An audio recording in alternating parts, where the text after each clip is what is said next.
Hi friends, welcome to my channel. అసలు first time దీన్ని అసలు చూస్తాను అని నేను అస్సలు అనుకోలేదు. ఇది వచ్చేసి హమ్మర్ వెహికల్ అనమాట, హమ్మర్ H2. అసలు ఈ స్పీడోమీటరు, ఈ ఫ్యూయల్ గేజ్ ఇవన్నీ చూడండి. ఇది నాకు తెలిసి కొంచెం ఓల్డ్ అని అనిపిస్తుంది, బట్ అంత ఓల్డ్ అయితే కాదు. ఇక్కడ చూస్తే మీకు వాచ్ కూడా ఉంది, బట్ అది వర్క్ చేయట్లేదు అనుకుంటా. అండ్ ఇక్కడ ఇన్ఫోటైన్మెంట్ సిస్టమ్ చిన్నది. ఇక్కడ గేర్ది చూడండి. సో చేయితో మార్చుకోవడానికి అనమాట. చాలా బల్కీగా ఉంటుంది వెహికల్ కూడా, చాలా హైట్ వెహికల్ ఇది. అసలు ఇది చూస్తానని నేను అస్సలు అనుకోలేదు.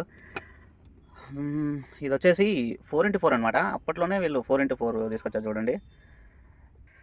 ఈ కంట్రోల్స్ ఇవేం అర్థం కావట్లేదు, తర్వాత మీకు తెలుసుకొని అయినా చెప్తాను. ఇవి కూడా దానికి సంబంధించే. లోడ్ ఎక్కువ ఉన్నప్పుడు ఈ బటన్ యూస్ చేయాలనుకుంటా.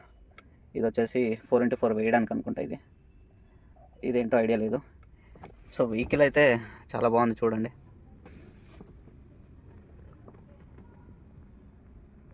ఇది వచ్చేసి సన్ రూఫ్ కొంచెమే ఇచ్చారు. సో పానోరమిక్ ఏం కాదు, జస్ట్ చిన్నగా కొంచెమే ఉందన్నమాట. వచ్చేసి లైట్కి సంబంధించి ఇది అందరికీ తెలుసు కదా.